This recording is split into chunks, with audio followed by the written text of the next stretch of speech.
Greetings, dear participants. I believe we're ready to start the second day of our workshop. Welcome back to the platform. We begin this morning with session 3, which is entitled The Discussion of the UPR Recommendations for the Countries Participating in the Workshop. And I give the floor to the two moderators of this session, will be Akira Fuda and Heroin Clock. You have the floor. Yes, hello, good morning, good afternoon, everyone. Welcome again after interesting discussions yesterday. I hope my audio is okay. If not, please. Yeah, great. I see that we have a few participants from Fiji, Kiribati, Maldives, and New Zealand, but we'll start on time anyway, and I hope that others will join as we go along. So this morning we are looking at sharing of experiences of parliamentarians for the implementation of UPR recommendations. So we are suggesting that we kick off the discussion with a short presentation by myself and by Mr. Afuda, and then we'll open up the floor for the sharing of experiences. Akia, do you want to add anything? Good morning, everybody. No, thank you very much. We really appreciate your participation, and you're here today as well. Today will be your day, since we'll be listening to your experience, to what you are doing in your national parliament, and also to what you are planning to do in the coming years. So otherwise, I give you the floor, your room for your presentation. Thank you very much. Thank you. I'm going to share my screen. One second.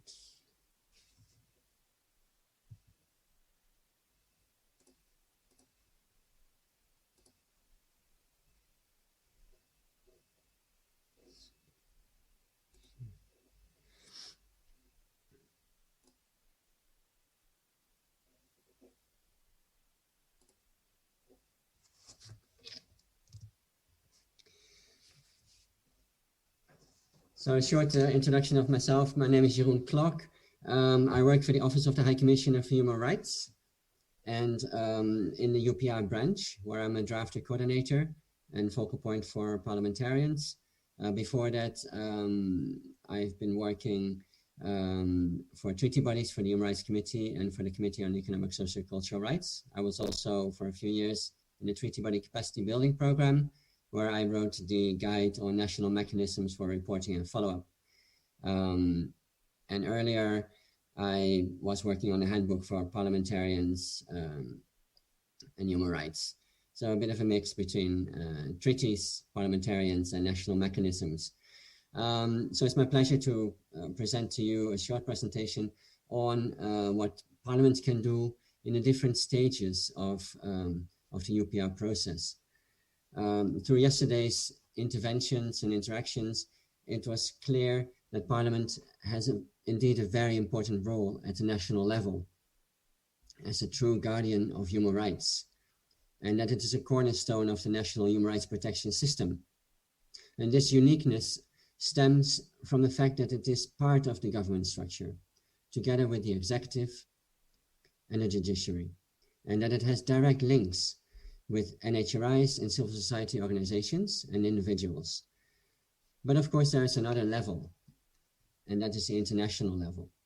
So the role of the Parliament at the national level can be further enhanced through the proactive engagement with human rights mechanisms, including the UPR. Parliaments are also a principal channel through which the human rights mechanisms recommendations reach the national level, in particular in their legislative, budgetary, and oversight roles. Now, if we look at the UPR, of course, it's a cycle of 4.5 years. Of 4.5 years. Sorry, things pop up on my screen. Okay. So we have 3 stages to the UPR process. That's of course the prior to the review, the preparatory phase, where you have the consultations at the national level and the drafting by the government of its national report.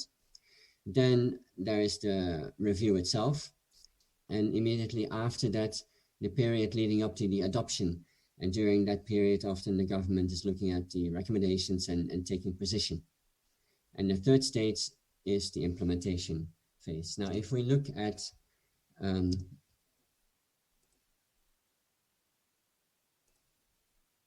the first phase, the prior to the review phase, parliaments can monitor the implementation of UPR recommendations, as well as the integration into national development plans and SDG efforts. The parliaments can also encourage the executive to prepare a UPR midterm report. So after 2 years, the executive, and this is of course not an obligation, but they can update the international community as to what it is doing in order to implement the UPR recommendation. And Parliament can encourage the executive to do so.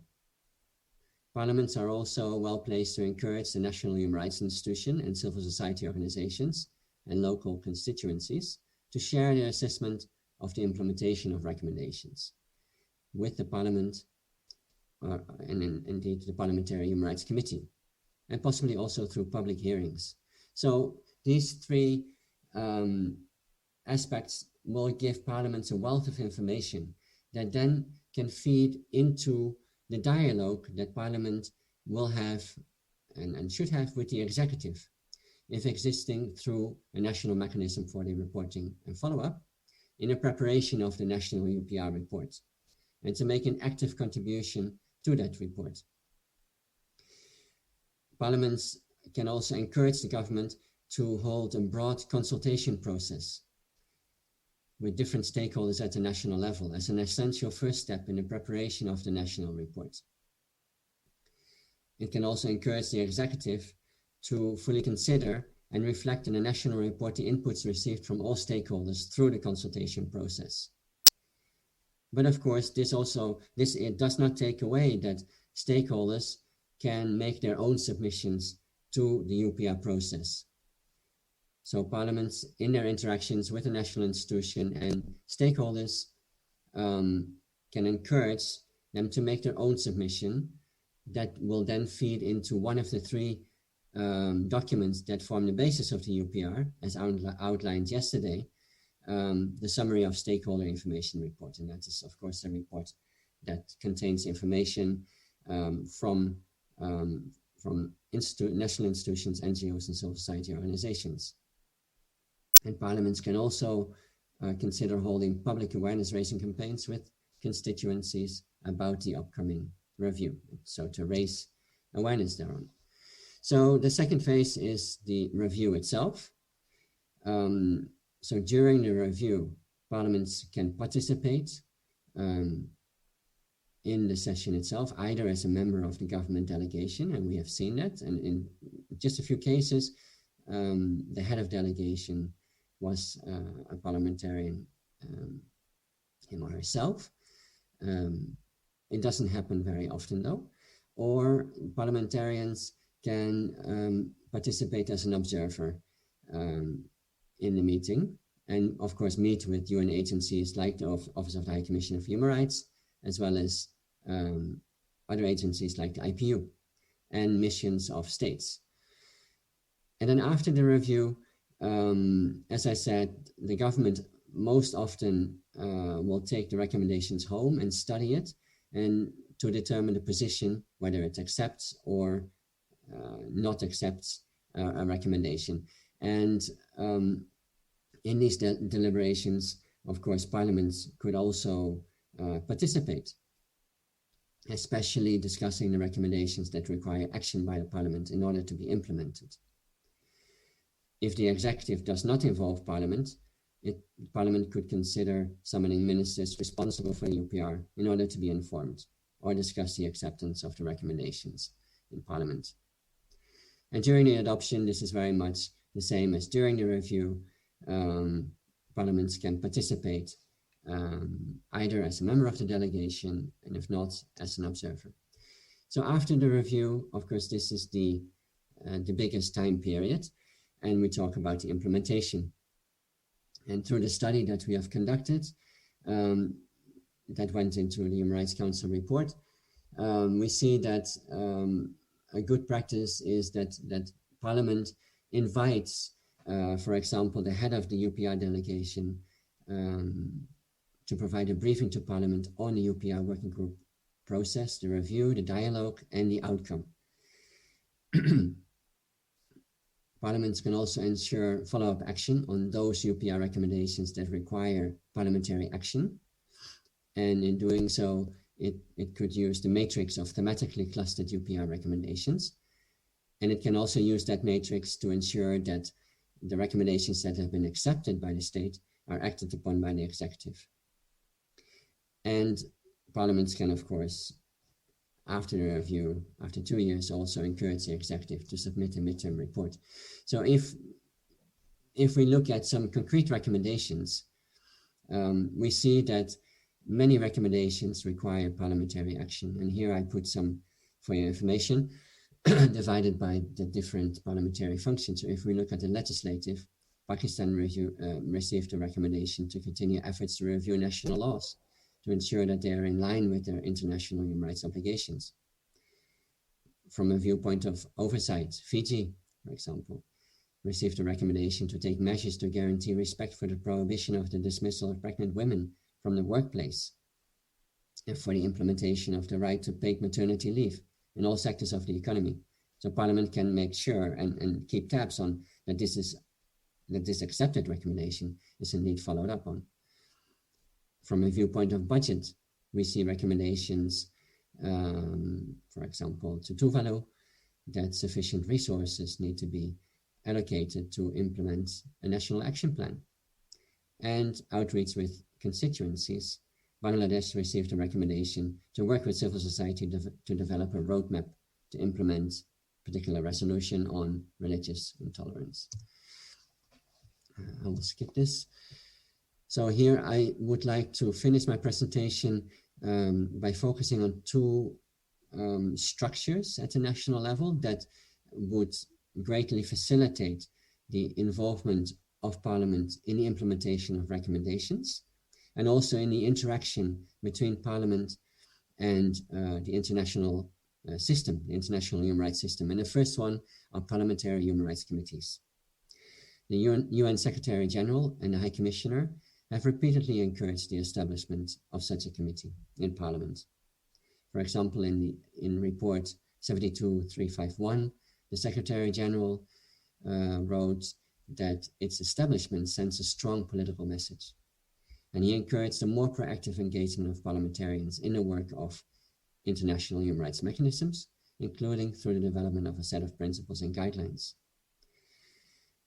The Council, the Human Rights Council, has also increasingly focused on the role of parliaments, and it acknowledged the crucial role of parliaments.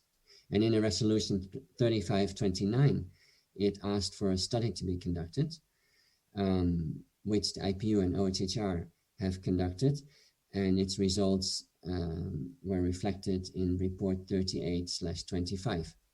And the reason why I mention this is that in its annex, there are principles on parliamentary human rights committees, draft principles. And yesterday it was mentioned by Mr. Magazani that these principles receive more and more traction, and hopefully they will be endorsed by the General Assembly very soon. So it's an ongoing process. So the aim of these principles are to guide parliaments in the setting up of a permanent human rights committee and to ensure their effective functioning. So if we look at key responsibilities of such a committee mentioned in the principles, it is about encouraging ratifications or accessions, introducing and reviewing bills, leading parliamentary oversight of the work of the government, providing human rights related information to parliamentarians, reviewing draft national budgets, leading parliamentary action in response to national developments, participating in national consultations held in preparation for the drafting of reports, such as the UPR report, national report, and leading the parliamentary oversight of the work of the government in the implementation of the recommendations. And I would like to finish by focusing on the second structure that we think would greatly facilitate this interaction, and that is national mechanisms for reporting and follow-up, or national mechanisms for implementation, reporting and follow-up, as it's used by certain states. But we talk about the same thing. This is a standing permanent government structure with a mandate to coordinate and prepare reports to the regional, where existing, and international human rights system, and to coordinate and track the national follow-up and implementation of these recommendations. So it's an institutionalized way, it's a structured way for the interaction with the international system and a follow-up at a national level. And these national mechanisms perform these functions in coordination with ministries, specialized state bodies, such as the National Statistics Office, SDG implementation focal points, the Parliament, and the judiciary. And through the study that I mentioned at my introduction, we have seen that the parliaments are indeed involved in such NMRFs. And an NMRF also performs its functions in consultation with the National Human Rights Institution and civil society. I think I want to stop here and allow for Akio to say a few words before we then hear from you. Thank you very much. Thank you very much, Jeroen. Thank you for your presentation. Now I will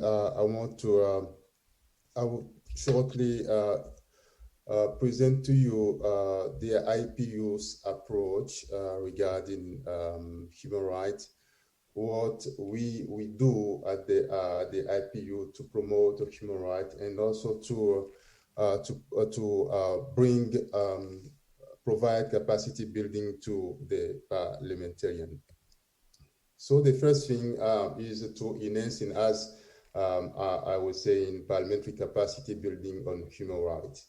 And as you can see on the screen, we have four different objectives. The first one is to familiarize parliamentarian with international human rights standards, because we do know that since the parliamentarians are from different backgrounds, they do not necessarily have this background in human rights.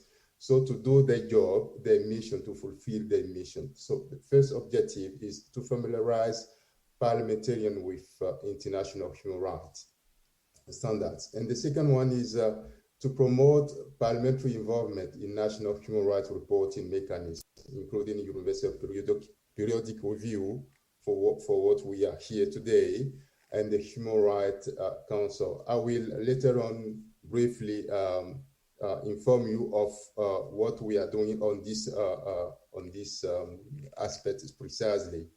The third objective is to strengthen parliamentary capacity to promote and protect human rights through a parliamentary human rights committee. Here as well, we believe that considering that human rights is very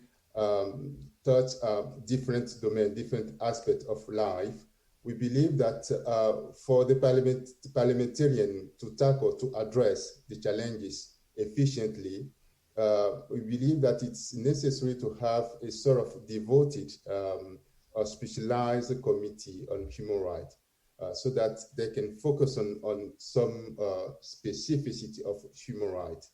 So we encourage parliamentarians to have this committee on human rights, and we are working specifically on that to promote human rights. For that, we send out some forms, a survey to know where, if parliamentarians have this committee, and we receive many response from them. And those who do not have this committee, we try to provide them assistance so that we help them to have this committee.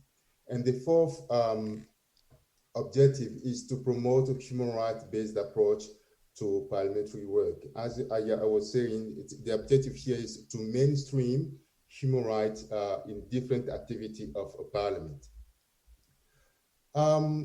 Human Rights Council engagement on Parliament. The first thing that we did, the first meeting took place in 2013 and 2016 on the contribution. We organized a panel discussion on the contribution of human rights of Parliament to the work of the United Nations Human Rights Council and its Universal Periodic Review. And also we have an adoption of human rights resolution in 2014 and 2017, encouraging states to promote the involvement of Parliament in all stages of the UPR process. We also organized sensitization campaign. At the very beginning, when we started this exercise, we do believe that since parliamentarians do not have concrete information on this process of the UPR, we do believe that it was necessary to sensitize them, to inform them of what UPR, of the different stage of the Universal Periodic Review. And we organized regional sensitization seminars in Central and Eastern Europe that took place in Romania in 2014, in Latin America that took place in Uruguay in 2014 as well, Africa, for African parliamentarians, this meeting took place in Morocco in 2014 as well. And Asia, we organized a sensitization meeting for parliamentarians from Asian region. This activity took place in the Philippines, in Manila, in 2015. And the last one we organized was in Fiji, and Honorable Iremia, you remember that you took part in that activity. Fiji Parliament hosted this activity that took place in November from 17 to 19 November 2016 in Nadi.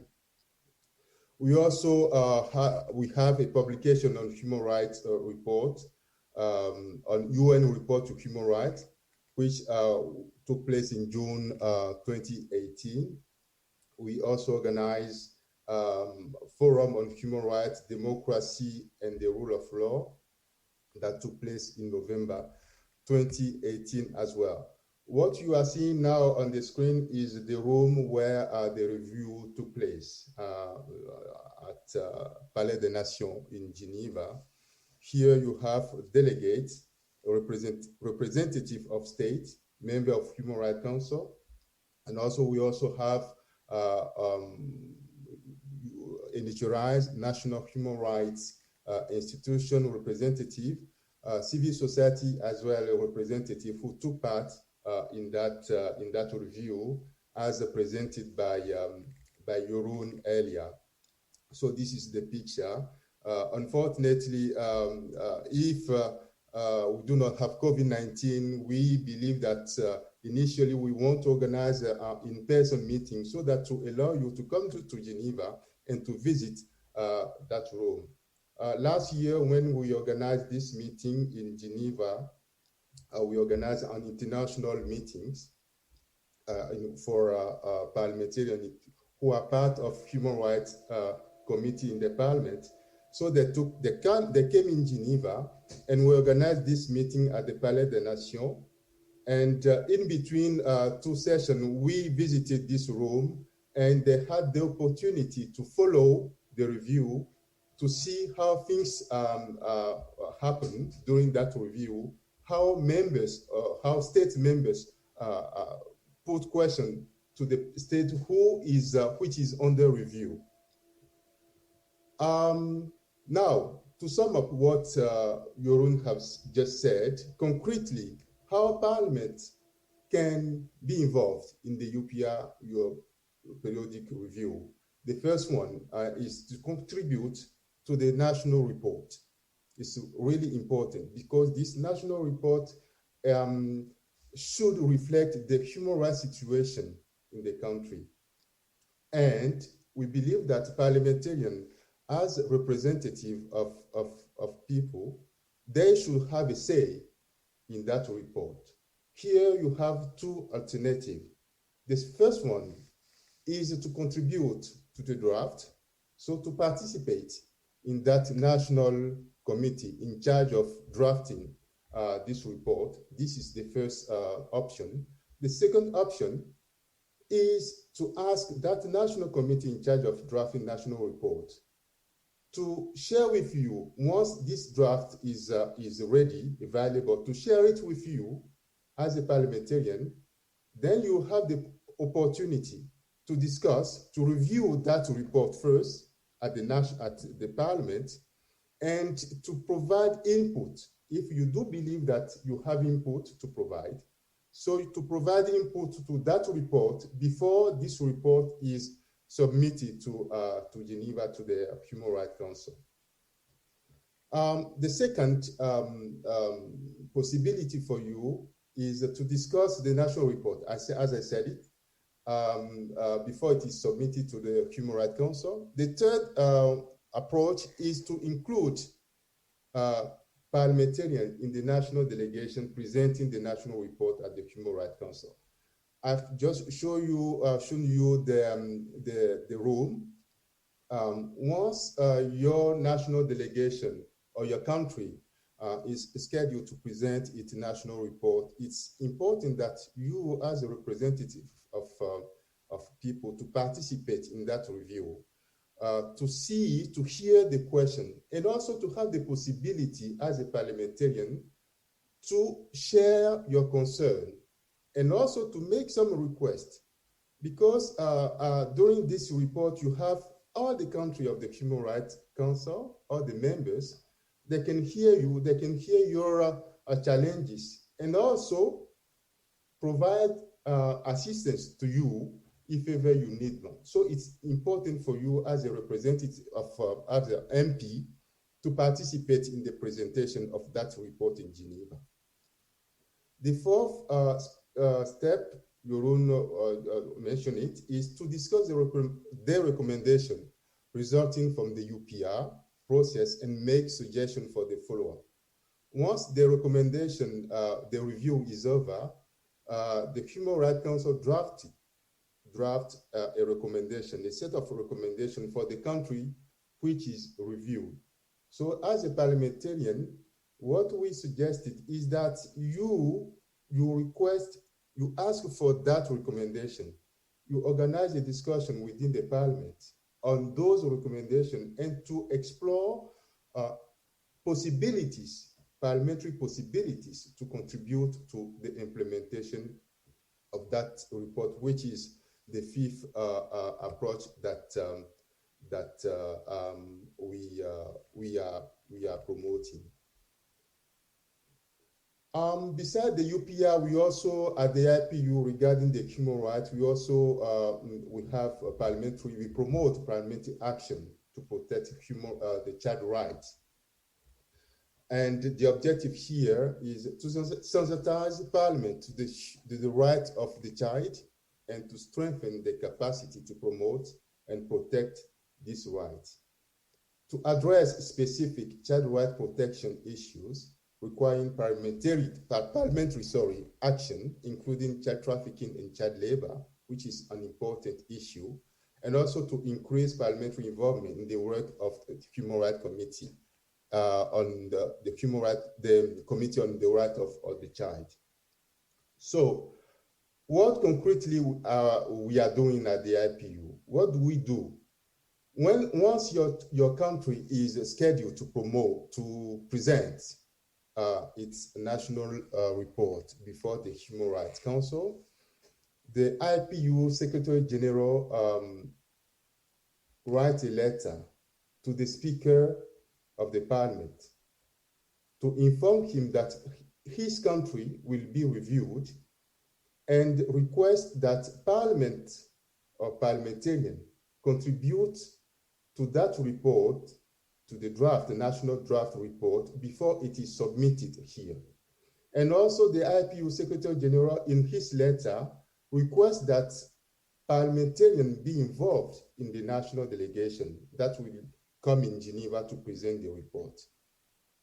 Once the review is over, the IPU Secretary General writes again another letter to transmit the recommendation to the Parliament, asking the Speaker this time to organize a discussion on the recommendation so as to see how parliamentarians can contribute to the implementation of this report.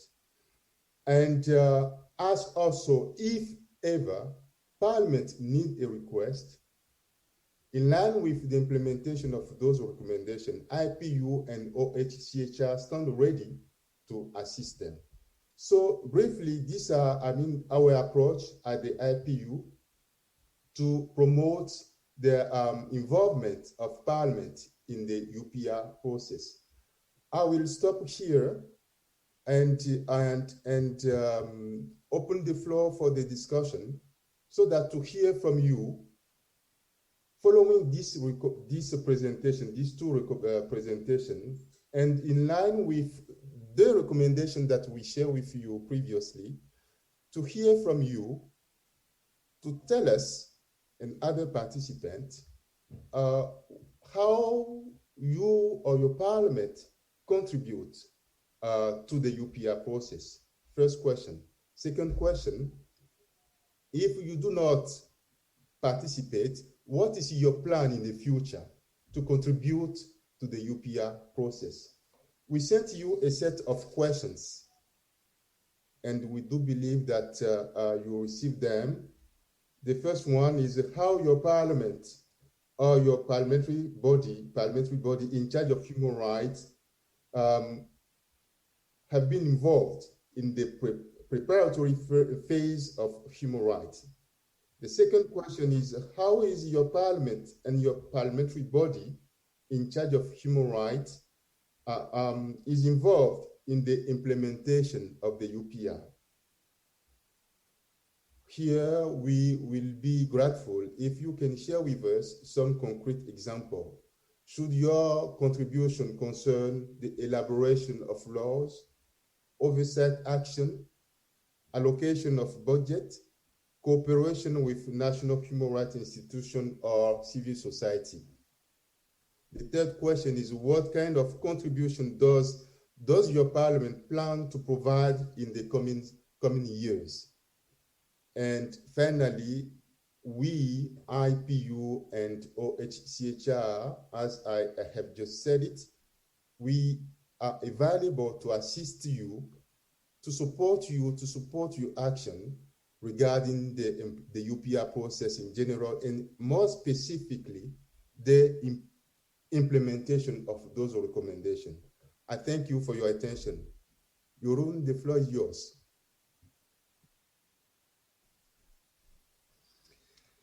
Yes, thank you, Akio. As you said, let's open up the floor, and I'm really looking forward to hearing from our participants. As you said, the questions were shared. Let's see. Let's open up the floor. How has your Parliament been involved in the implementation of UPR recommendations through your different functions, through elaboration of laws, oversight actions, allocation of budgets, interaction with constituencies such as civil society? So yes, anyone would like to take the floor to share experiences?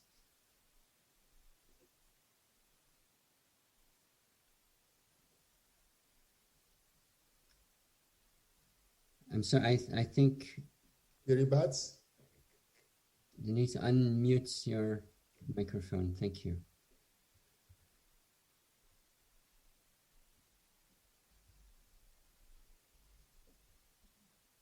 We can't hear. Could you please unmute?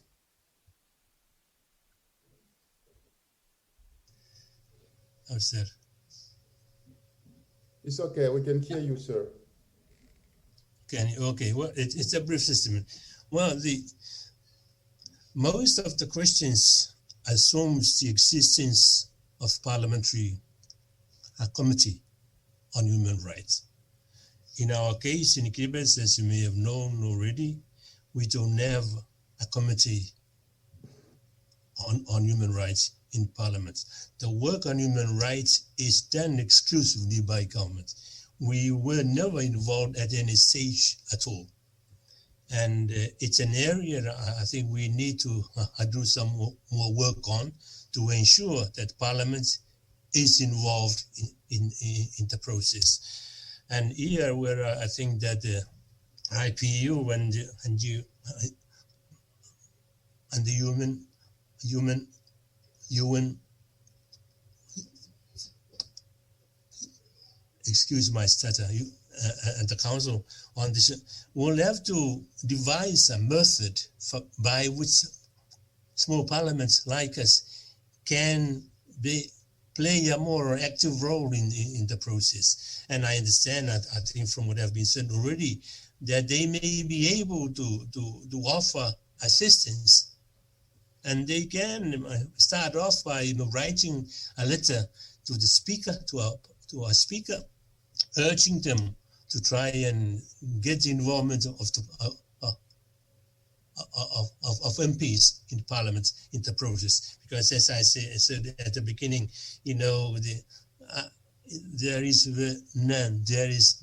there's no involvement of MPs at all.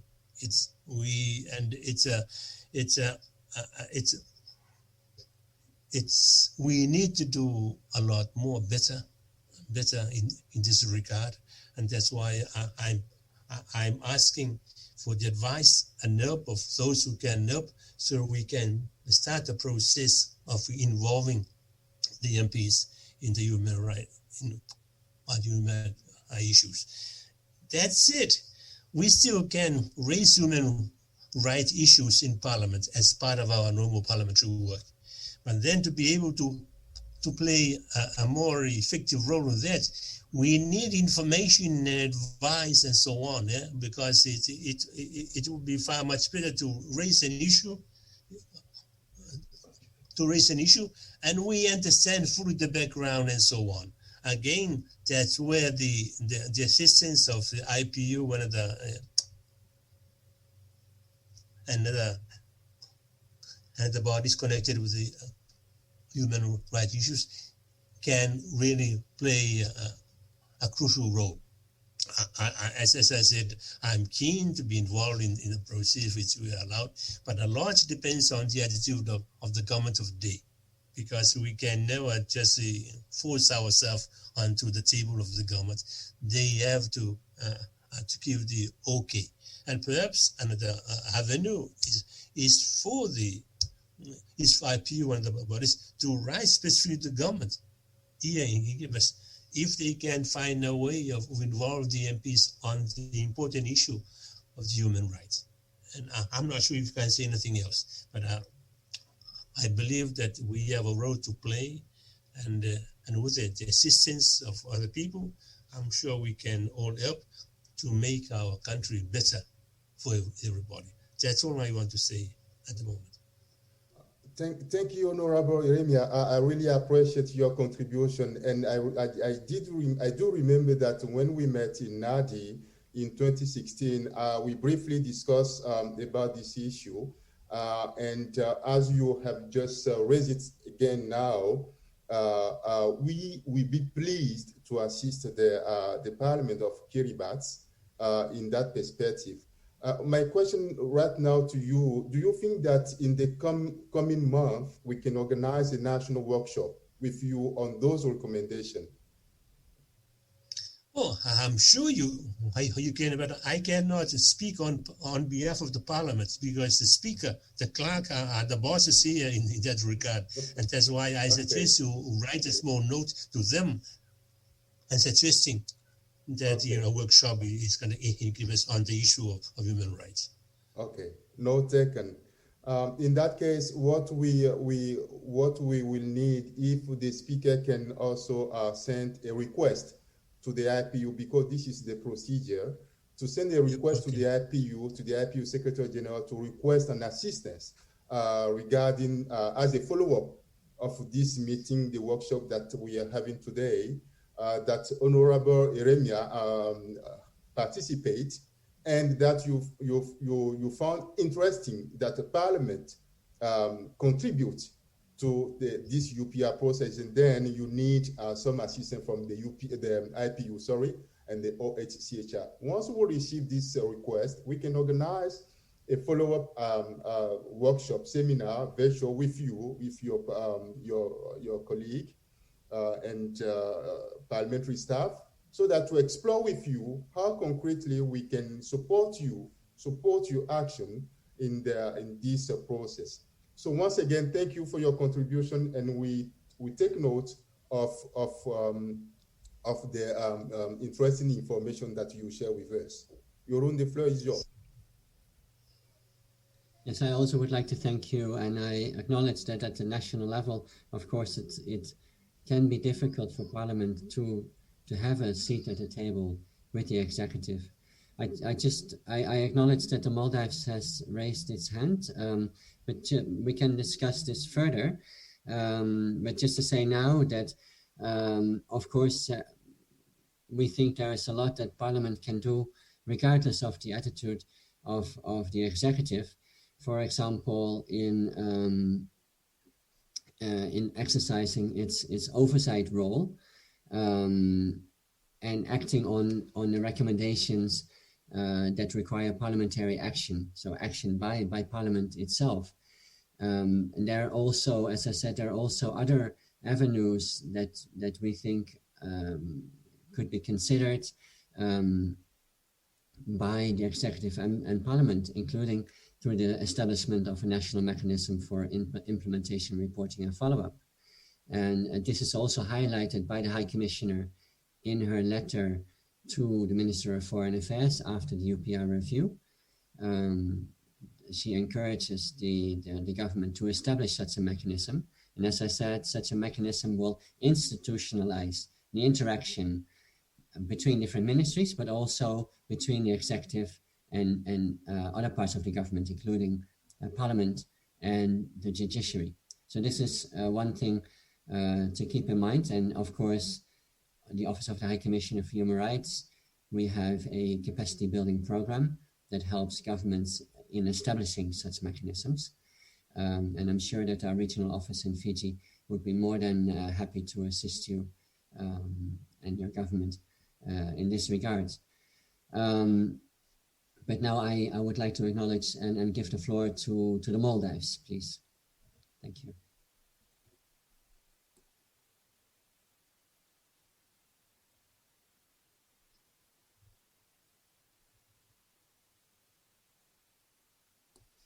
The Maldives, you have the floor. Thank you, Chair. I hope you can hear me well. Loud and clear. Maldives? Yes. You have the floor. Yeah. Thank you, Chair. The process, the Maldives Parliament, we have been able to participate in the formulation of the National Human Rights Action Plan, which was, of course, formulated based on the previous, meaning second cycle, UPR second cycle recommendations. And as it was mentioned yesterday, we just 2 weeks back finished our third cycle presentation session on Maldives UPR, and we are awaiting the acceptance of the status of acceptance of recommendations issued. We do not have a formulated or agreed participation processes where we concretely engage with the state, with the executive, for instance, before the report or after the sessions. But what we have done on our own as the Parliament is take the UPR recommendations into consideration and try to incorporate it into the laws and legislation, the legislative framework and the legislations we pass. For instance, in the past 1 year of the functioning of the Committee on Human Rights and Gender, we have taken into consideration the UPR recommendation to remove important reservations laid on CEDAW Article 1 BEGH, and we have therefore successfully been able to remove those reservations. We have set in the we just last year passed the law protecting the rights of the child, in which we have been able to abolish death penalty on children, again taking the UPR recommendation issued to the Maldives into consideration, and we have also set the age of the child as 18 according to the UPR recommendation. These are just a few examples of how the Parliament has contributed to the implementation of UPR. In fact, it is also to be noted that we just recommended to the state and approved to the state the participation of the Maldives, actually the accession of the Maldives to the International Convention on Enforced Disappearances. And so that means the only convention remaining for the Maldives to participate from the co-conventions is the Convention on Rights of Migrant Workers and their Families. And so that's 8 out of 9. As for participation with the National Human Rights Institution in civil society, with the establishment of the Committee on Human Rights and Gender, the one thing that we have focused on is ensuring the independence of the National Human Rights Institution. And so we work very closely with the National Human Rights Institution. We engage with them, provide them with a forum to participate in the legislative amendments and the legislative proposals that we are considering in the committee as well. And we hold public discourses and public forums for each law that we pass through the Parliament, meaning that civil society organizations and human rights defenders has a forum to participate actively with the parliamentary processes.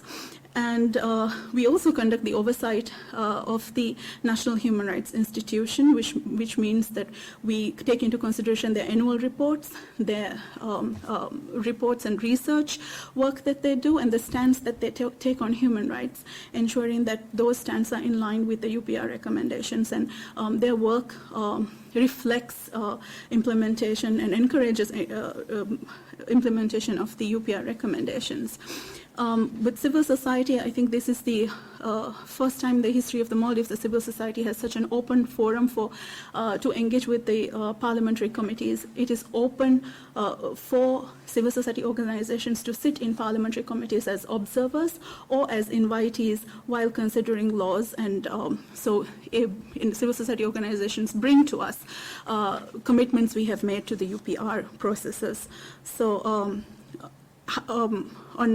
on how to improve our engagement with NHRIs and CSOs. What we really need is a forum to be created by the executive, where we specifically engage on each stages that you have mentioned in the previous presentation, prior to broad consultations and a comprehensive consultation prior to reporting. That is not actually happening right now. We don't have a consultation forum for right after the UPR report is presented. We are not thoroughly consulted on the midterm review process, and so and interjections of and opportunities for participation in each stage is something that we can work on to concretely ensure that there's participation of civil society and NHRI, and Parliament can do that on behalf of civil society and NHRIs. I also just would like to give the forum to opportunity for our Judiciary Committee Chair, as well as with us is Honorable Hisan Hussain, who is the Parliamentary Representative at the Judicial Services Commission, which is our watchdog of the judiciary, and she is the sitting president as well. So there are a lot of recommendations on judicial reform on relating to Maldives in the UPR review of the second cycle. And so it's very important that we hear from them as well. Thank you, Ms. Jihan, and thank you very much, Chair. Good morning from the Maldives. Judicial reform is a key pledge of the current government as well as the current parliament when we were elected. In that respect, we have a legislative agenda to bring about reforms in the judicial sector. So far, the work has been going well, I must say. As you know, the Maldives judiciary in the past had been endorsing all those human rights violations that took place in the country. So we wanted to redress that. Judiciary Committee was instituted for the first time in the Parliament, and I believe it's very important to have a particular standing committee to work for this cause. In this way, we can focus more on judicial reform. We can hold the institutions, the judicial sector to account. Also, we have, for the first time, constituted the Human Rights Committee in the Parliament, as well as the Environment and Climate Change Committee. So this goes to show that our political commitment towards reforming these the things that had happened in the past. We have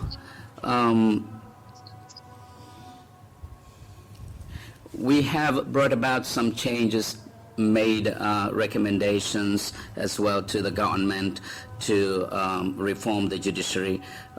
We have empowered the president to form presidential commissions as it was his pledge, and the parliamentarians pledged when we came to Parliament that we will empower the Presidential Commission by enacting a legislation that empowers the Commission's work. We have also brought about amendments to the judicial watchdog, the Judicial Service Commission. In the past, the Supreme Court has encroached on the powers of the Judicial Service Commission. They could not function well because the Supreme Court intervened and interfered. We have also established for the first time a bar council in the Maldives to give licenses and revoke licenses. As you know, in the past, the Supreme Court had been giving license to the practicing lawyers and revoking the license, and it was very arbitrarily done in the past. In the past, the Supreme Court all at once suspended lawyers, 90% of practicing lawyers at once, one day, just because they signed a petition calling for judicial reform. So the Parliament has enacted a legislation to form the Maldives Bar Council for the first time. We have also brought some amendments to the Criminal Procedure Act. We have the recent amendments addresses the proceedings of the courts. Previously, the Maldives courts are not allowed to have their proceedings virtually, but due to this COVID-19 situation, the committee saw it's very crucial to pave the way for the courts to hold their proceedings virtually, and it's happening now. To uphold the rule of law, this is very crucial, we believe. We have also decriminalized defamation, which was a threat to the media as well as the people when they want to express themselves.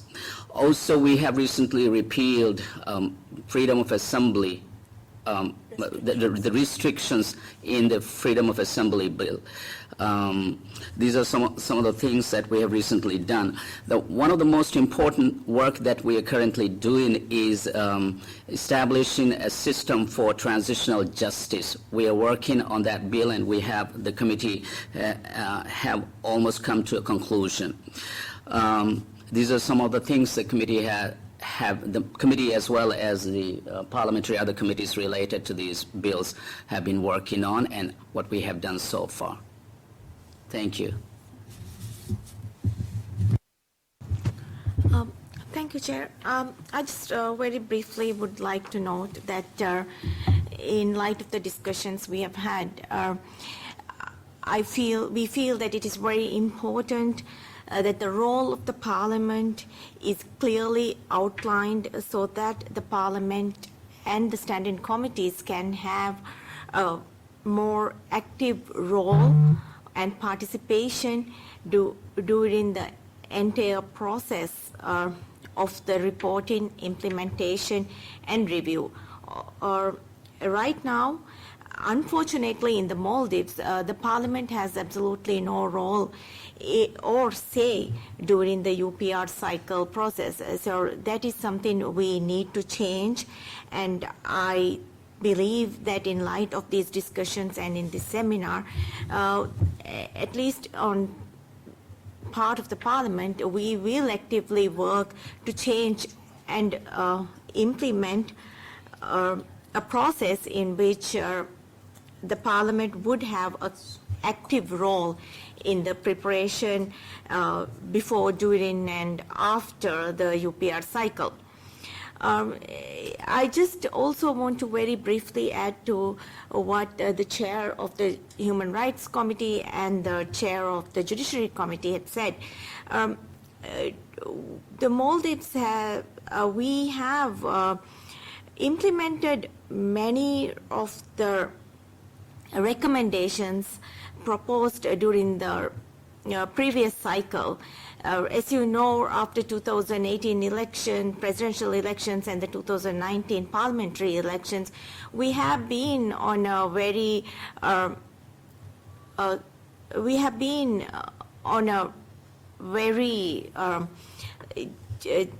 let's say, in a very progressive mindset, and we have actively worked to bring and restore democracy back to our country.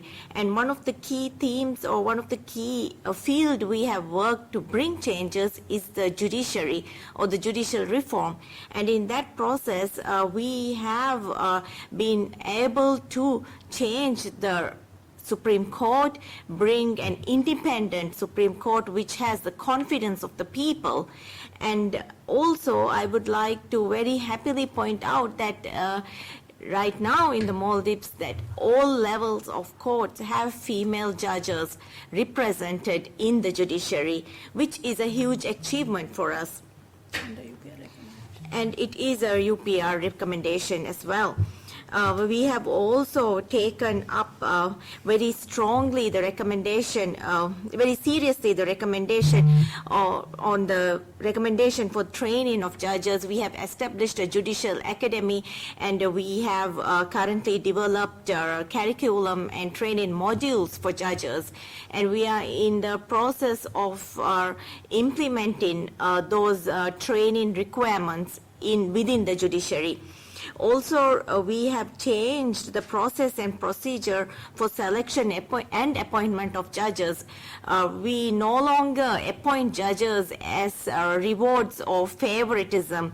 It is based on merit, and that is something which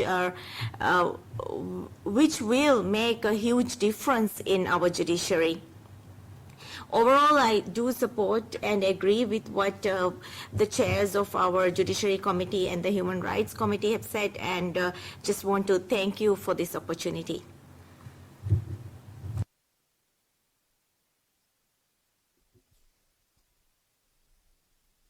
Thank you so much. This is really very, very interesting, and especially to see how at the national level the involvement of Parliament plays out.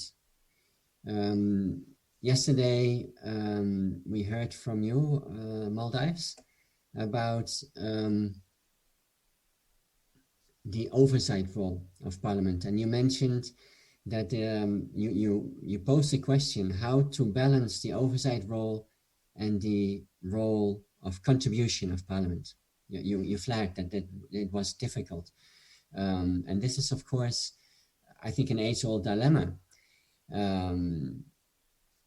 where, of course, you have the separation of powers, but you have there are three powers of one government, and some roles, they would seem to clash with other roles. But here I take note that in the Maldives, there are many recommendations, as you flagged, that seem to have needed parliamentary follow-up.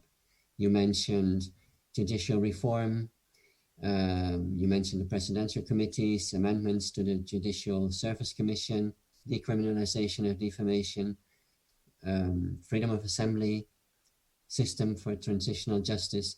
All these points, of course, they do not depend on executive action. And although maybe in the oversight role and the link with the executive and the contribution by Parliament to the role of the executive in the UPR process, that might be difficult. I do see that you play a tremendous role in the UPR process, and especially in the third phase, the implementation phase. You mentioned there's no consultation prior to and after, not consulted in the UPR process. So I do think that there also on the part of the executive, there seems to be a lack of, not a lack, but a missed opportunity by the executive to take the information on what has happened in follow-up to the UPR recommendations by Parliament, and take that information into account in the reporting, in the midterm report or the national report. So if this could be brought out better, and if this could be integrated in a more systematic way by the executive in its preparatory work, then I think this would also strengthen the UPR process. It would strengthen the reporting. It would strengthen the dialogue that states have during the UPR process, and the recommendations that are formulated by states to, in this case, the Maldives. And this will then, of course, enhance and make your follow-up more tailored. So although, yeah, in practice, at a national level, Parliament has a huge role to play and does play a huge role in the implementation of recommendations, the interface between Parliament and the executive, I think that needs to be brought out in a more structured way. So there are benefits to be reaped at that level. And as I said, missed opportunities perhaps. So and that is why I think, for example, and that's why we think as organizations that having these mechanisms in place, for example, Standing Human Rights Committee in Parliament, or a national mechanism for reporting and follow-up that brings together all these elements and that makes the reporting very comprehensive. I think that would be very beneficial in the long term. So yeah, if in your replies, if you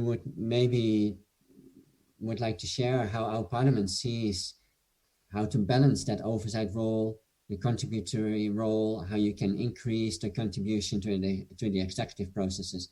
I think that would be very interesting to know, to hear, and maybe also from our other representatives from New Zealand, Fiji and Kiribati. I would like to encourage you to also to share your thoughts on this dilemma at the national level that could actually impact discussions at the international level. Sorry, Jeroen. Yeah. Before, still on the Maldives, it's really interesting what we have just heard, and I would like to make the same request to the Maldives. We will be happy to, it's really interesting that we have three chairpersons here today from the Maldives, and it will be interesting if IPU and OHCHR can support the process which is ongoing regarding the implementation of their recommendation. And we'll be happy, IPU and OHCHR, to support your action in the Maldives. And do you think that in the coming months we can organize a workshop? The question is for the Maldives delegation.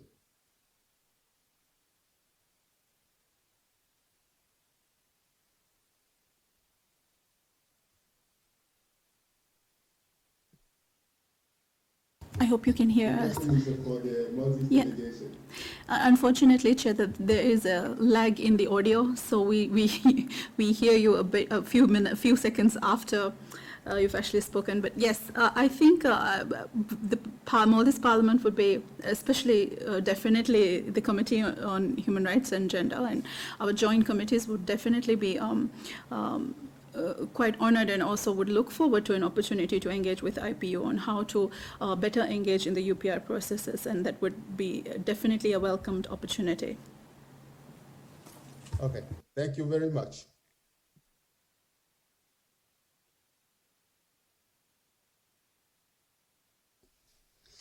I see Mr. Petit from the Commonwealth Secretariat has raised his hand. You have the floor. Thank you, Jeroen, and good afternoon or good evening, depending on where you are. Thank you to Kiribati and the Maldives just for your insights on the role or the lack of role for parliaments in these processes in your countries. As you know, the Commonwealth, our priority is small states. 32 of our members are small states, primarily in the Pacific and Caribbean. And the challenges you described, or the absence of a role, is not unique to you. It is common in many of our smaller parliaments, and it's something we do provide support on. We've worked with a number of countries in those regions. Yesterday, Lord Fusitua from Tonga mentioned a number of these challenges, and we've provided some assistance to him around raising awareness amongst his parliamentary colleagues on the importance of an NHRI, for example, because there have been discussions there around establishment of such an institution, and also around raising awareness on the UPR process, because as he said yesterday, Parliament has no formal role in the process. It's led by the Ministry of Foreign Affairs and government. So I just want to add and offer support from the Commonwealth to that of the IPU and OHCHR. And in particular, in relation to Kiribati, we have been working with government for the past year or so around reporting to the international mechanisms, specifically the UPR and CEDAW. And this has been everything from preparation of reports to assistance in Geneva and then follow-up. Yash might be able to say something more, but he was in Kiribati in January. And amongst the issues we impressed upon colleagues in Kiribati was the importance of Parliament's role in reporting. And we encouraged parliamentary involvement in the preparation process and our working session with government. And I'm not sure of the reason, if the message didn't get back to the clerk and the speaker, or if it had to do with Parliament's sitting schedule, but Parliament wasn't involved at that time. And since the UPR is part of the follow-up, government has come back to us around support for a national mechanism for reporting and follow-up. And there's also interest in establishing an NHRI. And so we are discussing both of those with government. But again, we are stressing the importance of parliamentary involvement the necessity of parliamentary involvement in that. And we would certainly hope Parliament would be involved in both of those processes as we move forward. So I'll leave it there so that the discussion continue, but just wanted to echo OHCHR and IPU's offer of support. Thank you.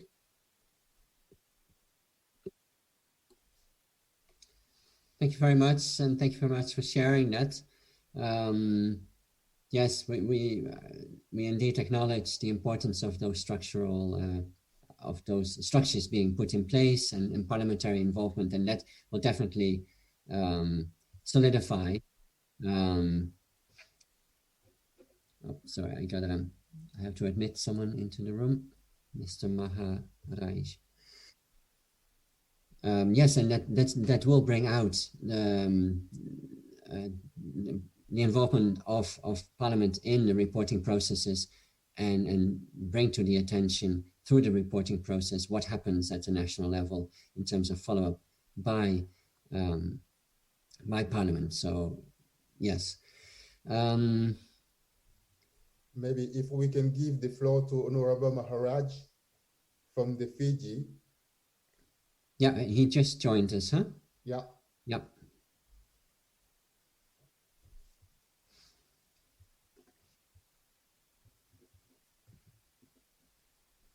Yes, it might be very early as he just joined.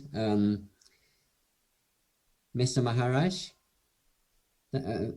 welcome to the meeting. Hello. Good. Yes. Good evening. Good evening. Good evening. Thank you for joining us. We are discussing parliamentary involvement in the UPR process. We have gone through the role that parliaments can play in the different stages of the UPR process, prior to, during, and after. And at the moment, we have heard from the Maldives the important work that's being done by Parliament at the national level. And at the same time, there is the tension between, of course, the contributing role of Parliament and the oversight role, and how Parliament can ensure that what they're doing feeds into the reporting process. So I'm sorry to put you on the spot, but maybe if you can already share or think about how in Fiji this dilemma is overcome, and how Parliament contributes to the reporting process, and through which ways, or what could be improved, that would be very much welcome.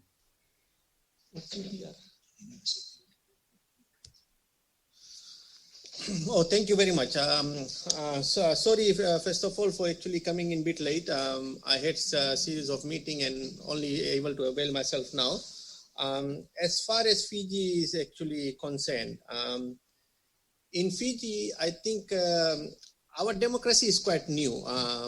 We actually regard our democracy as just 50 years old, as we have actually celebrated our 50 years of independence. And our constitution is relatively new compared to our democracy itself, which just came into 2013. One thing that is actually enshrined in our constitution is human rights. So at this point in time, what we are actually doing in Fiji is basically we are actually trying to come up with a strong institution with this new democracy. And one thing that we have actually come up with is a Human Rights Commission, which is totally independent, no political interference. They have their own reporting system and everything. And UPR actually falls under Fiji Human Rights Commission, which has its own board, which has its own organizational structure, which is very much independent to any political interference, either from government or opposition or Parliament itself. They do actually report directly. Fiji is also part of the Human Rights Council of UN. So we have a seat there as well. And our commission actually reports directly on these kind of things. Just recently, I think in our last sitting, we were actually doing a review on Human Rights Commission annual report, which actually came to our society, our committee. So one thing that we have actually recommended is the UPR, that we actually need to be part of it as well. The Justice, Law and Human Rights Committee, as well as the Commission, they need to work together to come up with reports and this kind of review. And then the review actually should be presented to human rights through Parliament as well. So we have actually strongly recommended that the Justice, Law and Human Rights Committee needs to have its input in those kind of review along with the Commission as well. So that's very much in brief what we are actually doing in Fiji at this point in time. Thank you.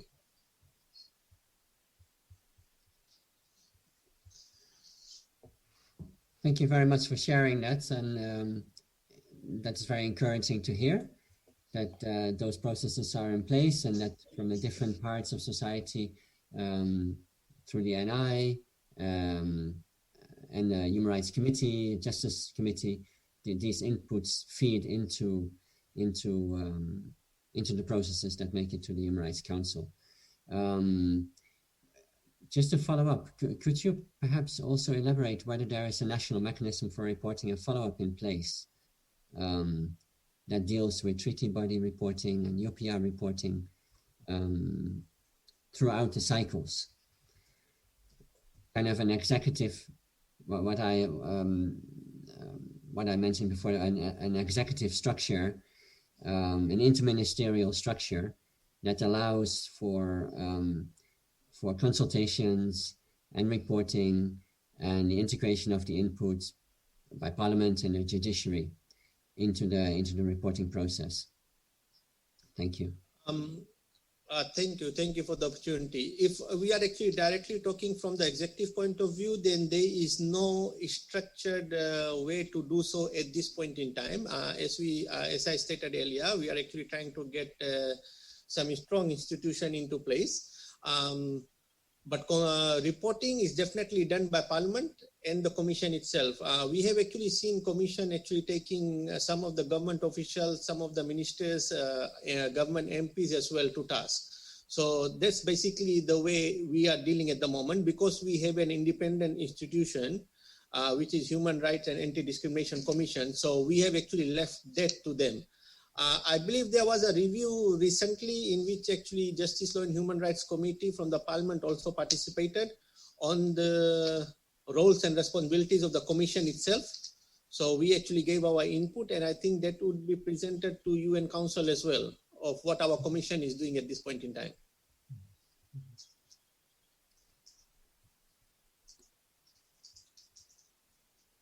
Thank you. Thank you so much. Thank you. I see a hand raised by the Maldives. I think that it's previously. It's previous hand. Okay. Yeah. Maybe welcome, Mr. Perret.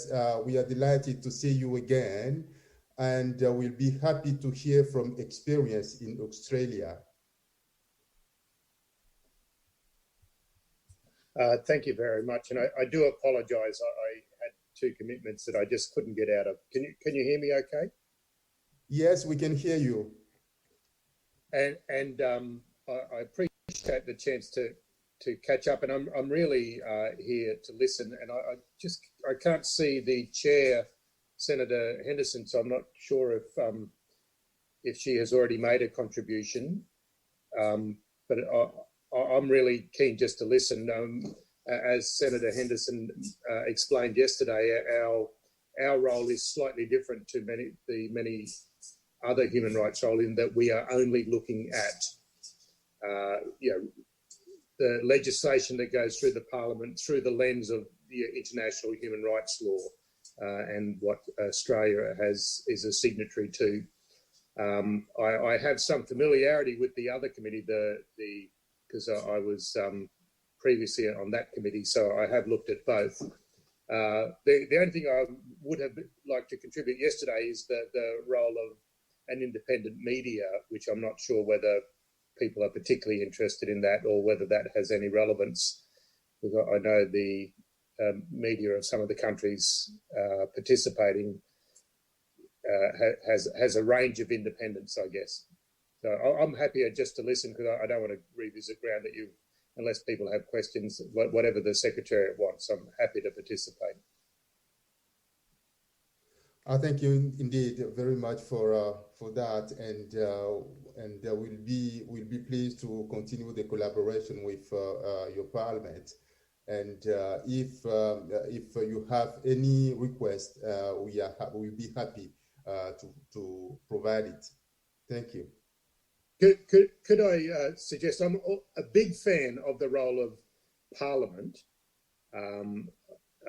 rather than the executive, Parliament to Parliament relations, and I'd like to suggest that if any country or if the Secretariat wants to facilitate this information, if parliamentary human rights to parliamentary human rights committees would like to communicate with the beauty of Zoom and the like, I'd be happy to facilitate that. I'm not sure if Senator Henderson has made that offer, but that could be particularly useful.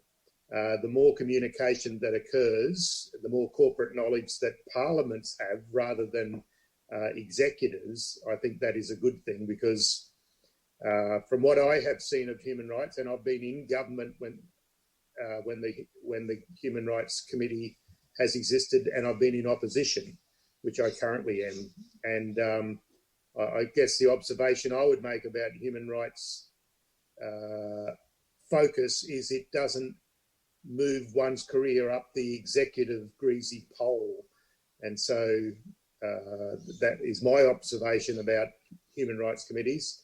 So the more that Parliament to Parliament human rights groups can communicate, I think that is better for human rights throughout the globe. So I'd be happy to facilitate that with all the authority that I have as Deputy Chair, which is, zip, but I'll be doing what I can to make sure that the Australian Parliamentary Human Rights Group is happy to communicate with any country that has any areas that might be useful for both of us to explore.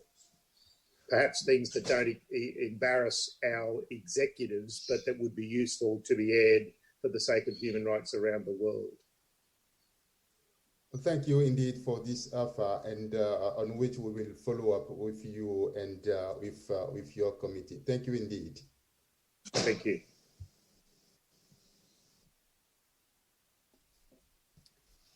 Yes, I would like to echo my thanks to that. I think the peer-to-peer sharing of experiences is extremely important, extremely useful.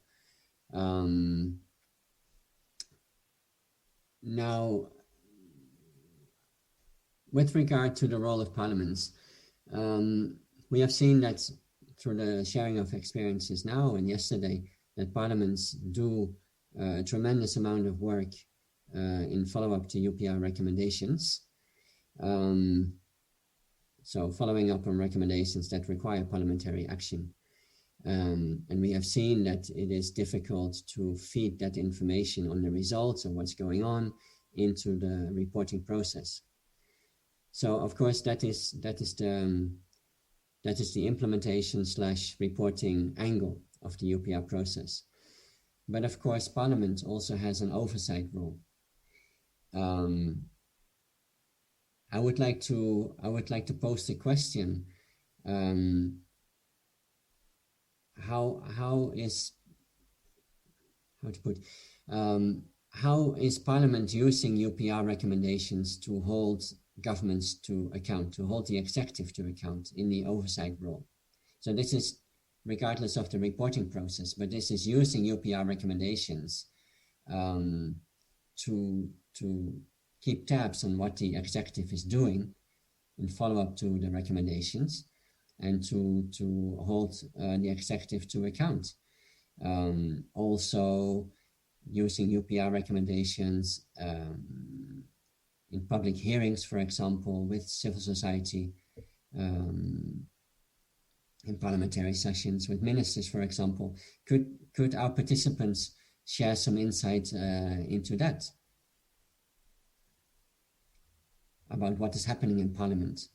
And are UPR recommendations used to actively monitor the action by the executive? Over to you. Mr. Parrott? Could I say I've been a Member of Parliament since 2007, so as I said, in government and in opposition, and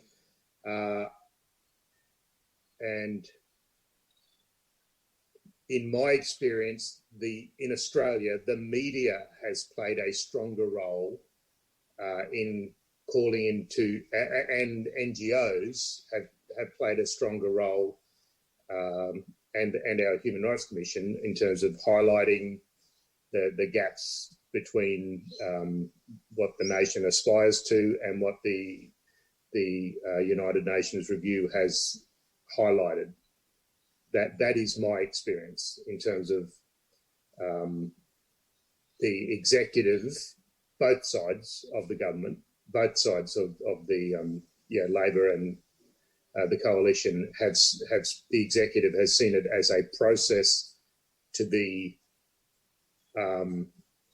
completed rather than a goal to be achieved, would be my personal opinion. That is my personal opinion. Thank you. And does this information then feed into Parliament? And does this then feed back to the executive? Or is this something that is happening outside the sphere of Parliament? Sorry, yeah? There is a parliamentary process, but my understanding of this, so I've seen two over the years, is that it has not taxed the executive excessively, and the Human Rights Commission and the NGOs concerned with human rights have played a more vocal role than the Parliament and the executive. That's not to say that there hasn't been a considered response to it, but in terms of that, that is my reading of what has transpired over the last 15 years or so, and that the public servants involved in both the United Nations and in the departments have been more active participants than the elected representatives, the politicians and the members of Parliament and senators.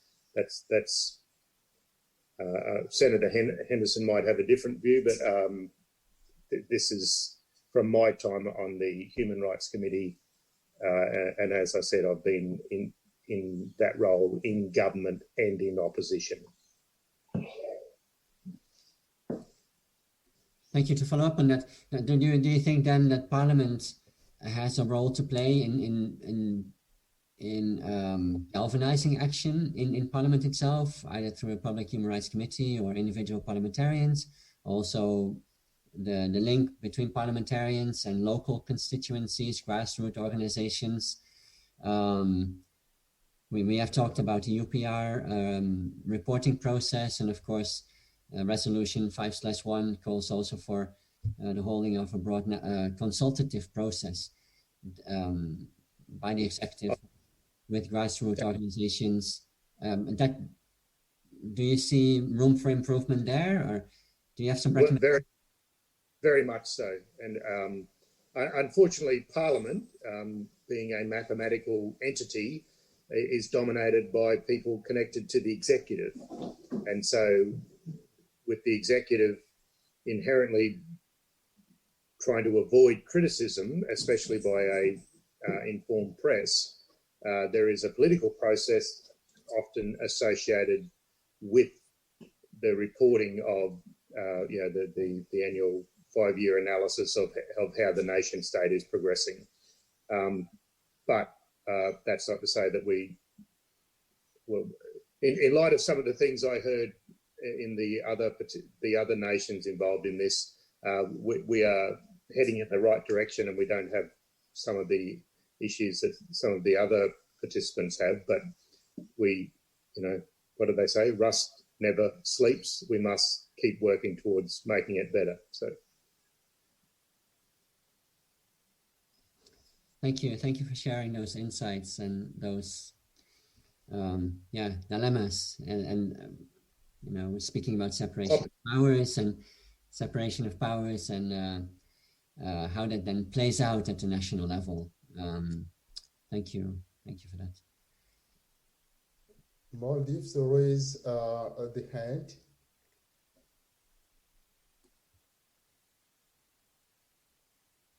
Can you take the floor, ma'am? Honorable Mahmoud.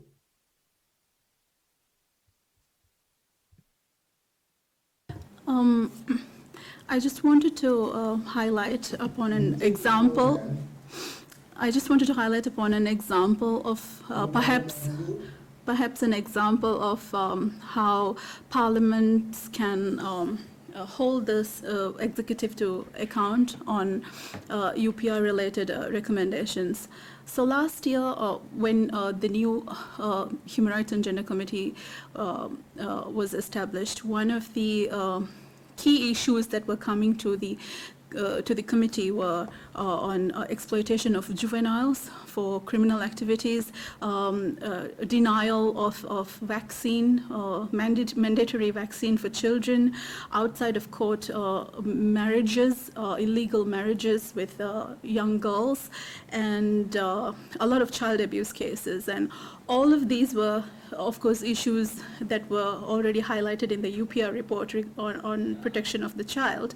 And one of the recommendations of the UPR, two recommendations were there, in fact, of the UPR process, which called upon the Maldives government to expedite the child rights protection law and also expedite the juvenile justice law. So what the Human Rights and Gender Committee, what we did was we submitted a resolution to the Parliament calling upon the government to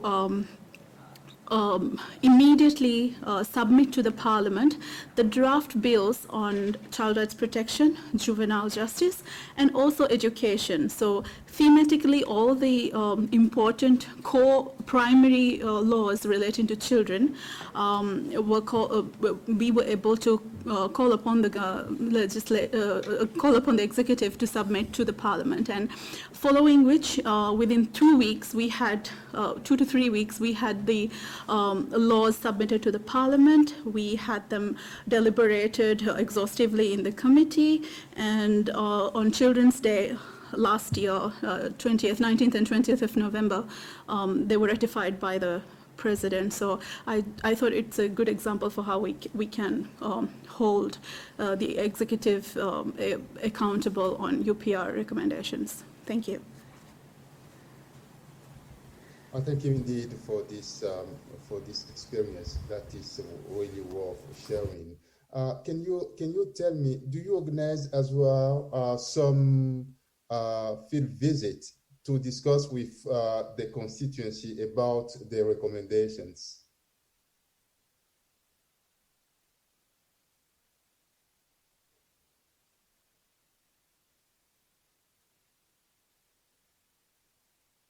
Can you hear me?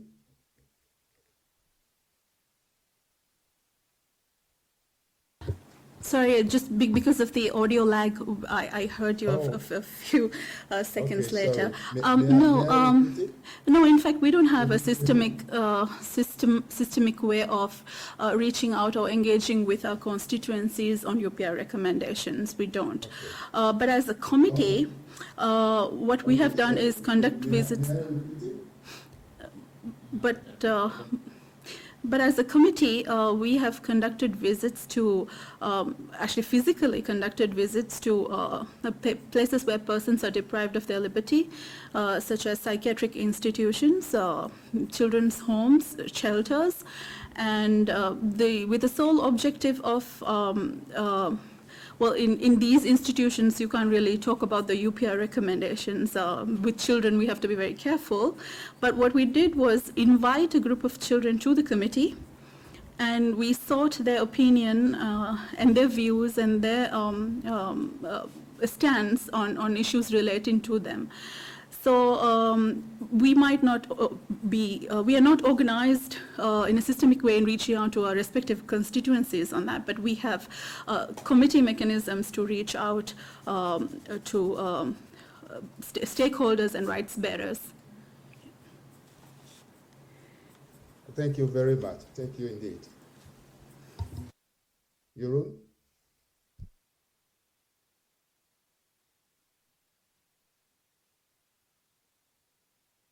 Yes, sorry, I was just taking notes because I really appreciate these experiences and as a show of a very pragmatic show of, to show in a very pragmatic way, what Parliament can do in follow-up to UPR recommendations, very concretely, especially the resolution of Parliament calling for the submission of these texts that produced very swiftly some very concrete results. And then how that then feeds into the reporting process, I think that's very important, because this is really something that the executive could be proud of to report to the international community. But that is another thing to explore, as we discussed before. And of course, we are more than happy to help the Maldives in establishing other structures to that bring out these processes. And also, it's very encouraging to read that there are structures by the committee to reach out to constituencies, and then it also visits places where people are deprived of their liberty.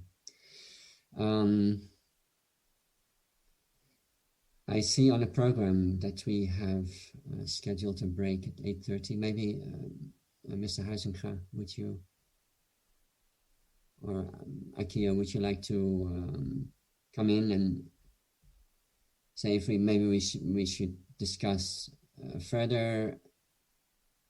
I don't see that we will go up all the way up to 10 o'clock. Yes, I do agree with you. Maybe if we can also have a brief discussion for 15 minutes and wrap up, because I don't believe that if we had a break and come back again, I'm afraid that yes, it's a bit longer. If we can have some more 15 minutes of exchange between our other colleagues as well, Commonwealth colleagues, Yash, Gianni, Roquier, if you have some photo to share, you are welcome.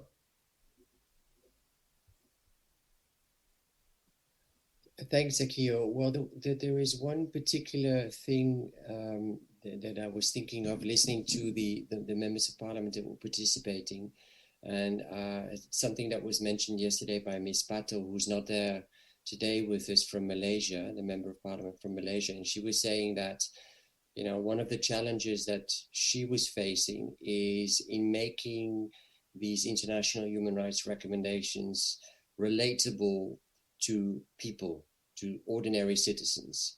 And I was just wondering if the members of Parliament who are with us today also see this as a concern, and how they see how also the IPU and OECHR can be of assistance in making these recommendations more relatable. The idea is obviously not to polarize them, for them to be part of a political discussion which is not necessarily going somewhere concretely, but how can we as international organizations also help national parliaments to make these recommendations more relatable, more concrete in day-to-day lives of citizens? Thank you very much, Roquier. It's a really a relevant question. Maybe do our Honorable have a response to that? Mr. Piret? Because we're a review committee, you know, every response we provide is a response to a piece of legislation. But I wouldn't say the masses are sweating on the pronouncements of our Human Rights Committee, unfortunately. But I've always, we did have a process where we looked at the right to freedom of speech, which was a proposed change to Section 18C. So that was making it practical, where we went to the community talking about what this would mean for you. So we, like any universal concept of human rights, I always try to make it as practical as possible, to talk about how this will affect your life, what these changes will mean for your life. So I think our Human Rights Commission has been very, very good in terms of trying to practically explain what human rights mean. During COVID, it's been, that's where the rubber meets the road, so to speak, in terms of human rights, where the people's right to freedom has been impacted by that, that other human right to not die from a disease. So I'm always one for trying to make it as practical as possible, how it will impact on people's lives, similar to what human rights, the education process is, because there are lots of countries where they focus on bread and circuses rather than the actual loss of individual rights that can be associated with repressive societies. So I'm sorry that's a long-winded answer, but because my committee doesn't do that as much, we review legislation. The other Human Rights Committee that I found very effective was when it looked at modern slavery and actually was all about how it would engage with corporations in the production process so that they could testify that there wasn't modern slavery taking place in their production lines. So that was a very good committee, a very good inquiry, a very good change in government legislation, a practical outcome. I sometimes think that it's best to start with something tangible and concrete and individual, that will change individuals' lives slightly rather than something universal that makes no difference. But that's just a lower house MP in a marginal seat. That's how I approach my local politics and my approach to human rights. Oh, okay. Thank you very much for sharing this. And in Fiji, I know that when we were there in 2016, the Parliament invited us to an outreach on SDGs to explain to the population how Parliament is contribute to the implementation of SDGs, and they choose goal by goal. Mr. Maharaj, can you tell us if this practice continue in line with the question that my colleague put to you? Thank you, sir. Thank you for the opportunity to elaborate what's actually happening in Fijian Parliament with regards to community outreach. We have a very successful program which is actually organized by Parliament, which is Meet the Speaker program. So that is one of the programs that we actually we have been using for past 4 years during the last term of the Parliament, whereby Speaker actually used to go out and visit the community. Initially actually started just with the Speaker. So what used to happen is a Speaker actually with the support staff from the Parliament, they used to actually visit the communities all throughout Fiji. I believe she visited basically 90 to 95% of the schools in Fiji, trying to actually explain to students, communities, and everyone what SDGs are all about, what Parliament is all about, what human rights is all about, and all these things. After our 2018 general election, when our new speaker came in, we also actually got involved in some dialogues that parliamentarians should be actually involved in this particular outreach as well. So while we were actually working on the logistic for the parliamentarians to be part of it, unfortunately COVID came in and everything was put on hold. But as soon as all our restrictions are actually over and we are back into normal terms, definitely this will start. The other thing that was actually organized by Parliament was speakers debate. So we used to have all the stakeholders, relevant stakeholders actually coming into a forum, and they used to actually debate on the issues that were mostly related to human rights, SDGs, national issues, and basically on unity. So these are some of the things that Fijian Parliament is still continuing, and we shall actually revamp ourselves after COVID in a much bigger way, whereby parliamentarians, along with the speaker would be involved in community outreach. Thank you. Thank you very much. We do appreciate this experience. And once again, if you believe that both OHS, HR, IPU, and Commonwealth can support you in those initiatives, please feel free to let us know. Honorable Tabai in Kiribati, how the situation look like regarding the outreach? As a member of parliament, I normally do a visit. It's about 3 times a year, and I visit all the villages, and that will normally take me about a week, more than a week, because there are many villages, and I understand that the same thing is done by all their MPs as well. So we have a process here of trying to keep our people on our islands informed about what's happening in Parliament.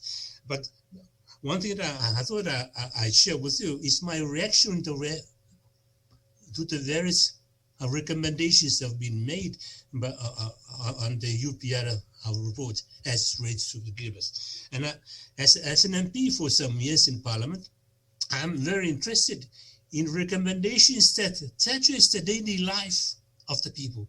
And I'm pleased to I see it, the recommendation to do with safe drinking water and sanitation, family planning, because I believe that family planning is the sure cause of the poverty and hardship in our community.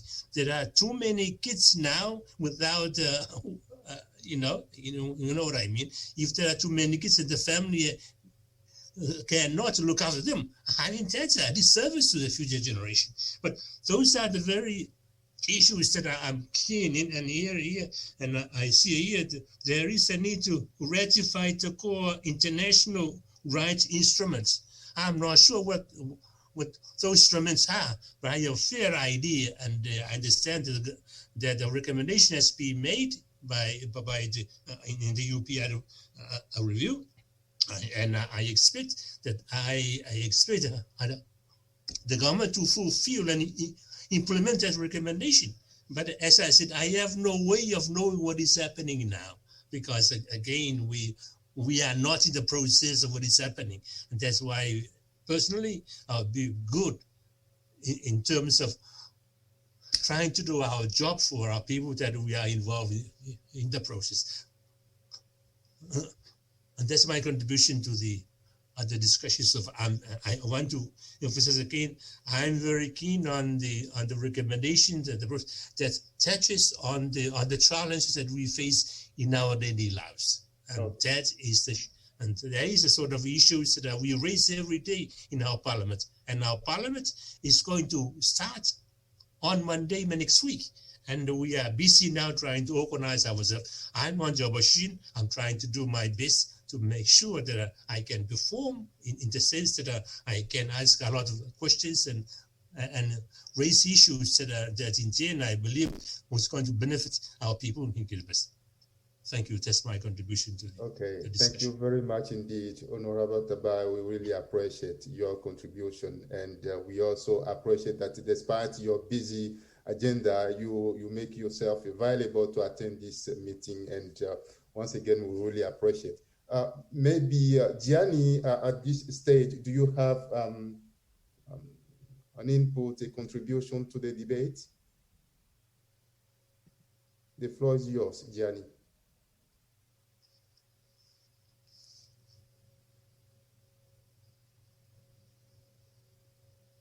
Maybe Yash?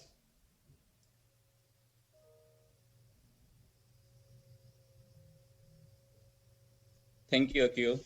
And I would also like to thank all the participants, honorable member of parliamentarians, for their active participation in for the last 2 days. And I would like to ask one question. It's a question And it would be good to hear from our member of parliaments to hear about what role do the parliamentarians play in their jurisdiction during the adoption of recommendation stage. So we didn't hear much, because this is one opportunity where parliamentarians can actually actively participate. And because I know in some jurisdictions, once the UPR takes place, it is in front of the parliament to decide which recommendations are to be adopted or to be noted. So this is one important aspect, and where parliamentarians can play a crucial role. So it would be good to hear how this process works in your jurisdictions. Thank you. Thank you very much, Yash, for this contribution. Maybe may I start by the Maldives?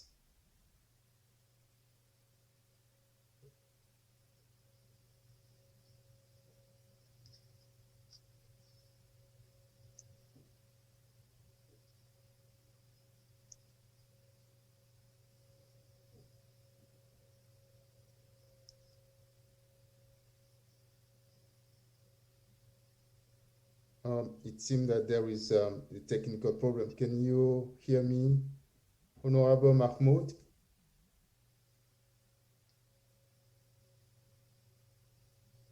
I'm so sorry, there's an audio lag and it's not clear. Yeah. Can you hear me, Honorable Mahmoud? Yep. Yes, I can now. Could you please repeat your question? This is a question from my colleague Yash. Yeah. The role the Parliament play in the acceptance of the recommendation. Yash, am I right? We have. Yes. This is a question from my colleague Yash. The role the Parliament play in the acceptance of the recommendation. Yash, Thank you. Yes. Thank you, Yash, for the question, and Chair for the clarification. And sincere apologies again for the delay in the audio. With Maldives Parliament and the UPR process, we do not have any formal or structured role to play in the acceptance of the UPR recommendations. In fact, this is the stage for Maldives right now for the executive to be consulting with the Parliament and I believe, in fact, the judiciary as well, because a large part of the recommendations issued to the Maldives in the past 3 cycles have been relating to judicial reform.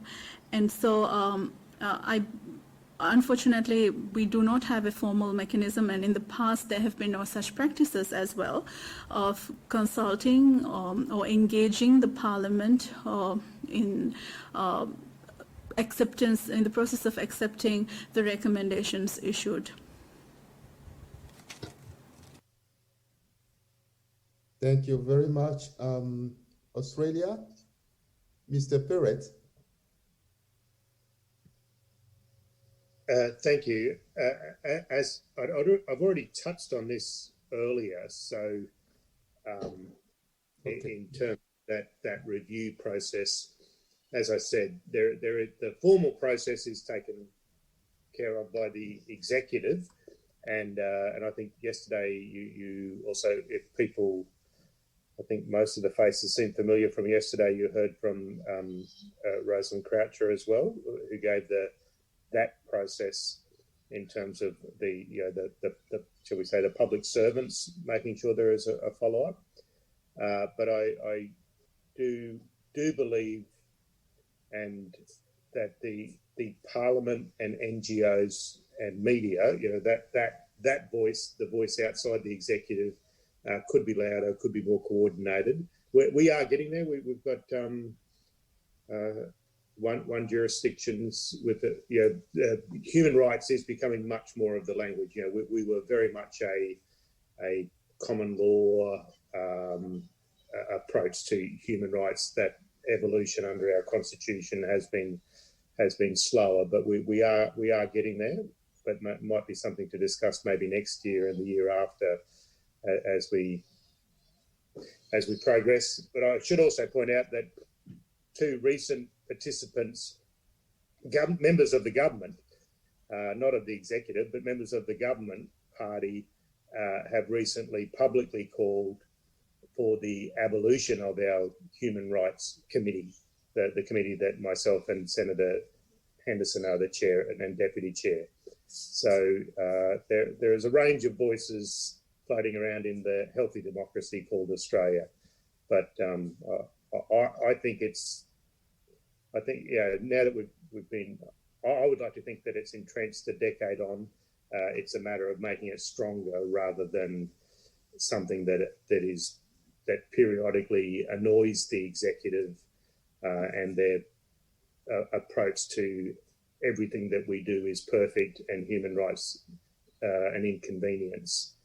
That's I think our Human Rights Committee will evolve. I would like to see in Australia us take on the approach of the United Kingdom, where which I've seen work effectively in the past, where the chair of the committee is from the opposition rather than from the government, because that can lead to some embarrassing confrontations when human rights are called out by a voice. So I'd like us to embrace that, but that's my view at the moment.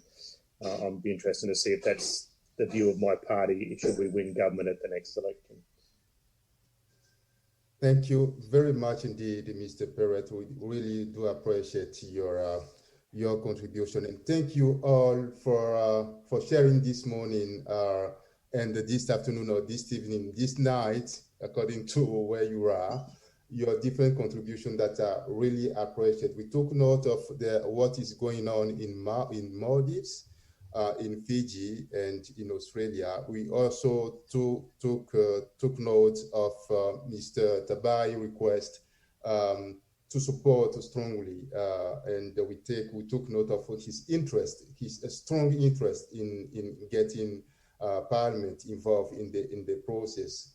We thank you, Mr. Perrett, for your offer to facilitate a peer-to-peer dialogue, and we take note of your request to the request of most of you to get IPU and OHCHR assistant. We take note, and we do that in the coming weeks or months. Jeroen, maybe some word from you before we conclude the session. Yes, thank you, Akio. I'm very pleased with all the sharing of experiences this morning.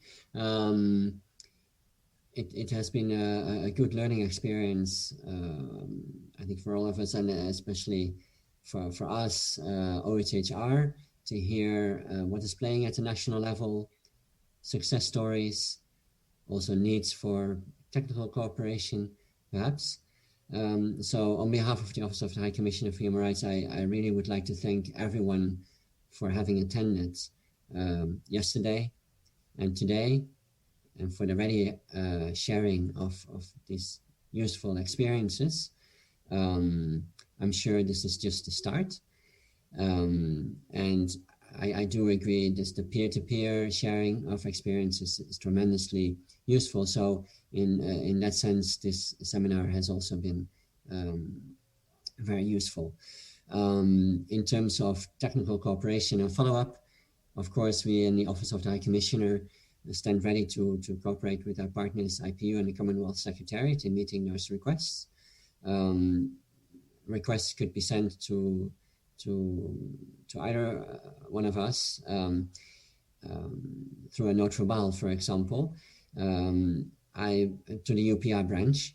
I would like to highlight that in the office we have the voluntary fund for UPR implementation, which is a fund that we use to focus on efforts to help the state, but also parliaments in the implementation of UPR recommendations. And we do this through our field presences, but also direct support to states. We focus, for example, on helping parliaments build its capacity. We focus on parliamentary human rights committees, but we also focus on support to UN country teams. So it's quite wide. But yeah, I do invite you to send such a request to the office, and we will make sure we will follow up. So with this, yes, again, thank you so much, and all the best and stay safe. Thank you, Jeroen. And now we give the floor back to Ilya. Thank you very much, Akio. Well, we have almost concluded the second and last part of this workshop. I would now like to give the floor to Mr. Magazzini, Mr. Huizenga, and our representatives from the Commonwealth for some concluding remarks. Thank you, Ilya. I think Mr. Gianni Magazzini had to step out for a minute, and my feeling is that we've already, in a way, concluded not just the session for today, but also the workshop as a whole. Of course, I'll also leave the opportunity for the Commonwealth to say some final words, but as was just said, both by Akio and Jeroen, this is an ongoing conversation that we would like to continue with you. And it's great to see your commitment to human rights. We realize that you have very different realities, as we heard yet again today, which makes it both interesting and challenging. But precisely because you face different realities, we also want to be helpful specifically to your national situation. So in order to do that, we need as much guidance as possible from you as to how we can be of assistance. But with those words, I would like to conclude on behalf of the IPU, to wish you well, and with the expectation that we will remain in contact with you. Thank you very much. Just very quickly on behalf of the Commonwealth, thank you to all of you for today and yesterday for the rich and insightful discussion. I don't have much more to add beyond what Roger and others have said. Know that we are standing by to assist as and when needed, as with OHCHR and the IPU, a request through the usual channels will do the trick. Thanks to IPU and OHCHR as well for the organization of this workshop. And yeah, we also regard this as the beginning rather than an end point in the discussion. So we look forward to working and supporting you going forward. Thank you.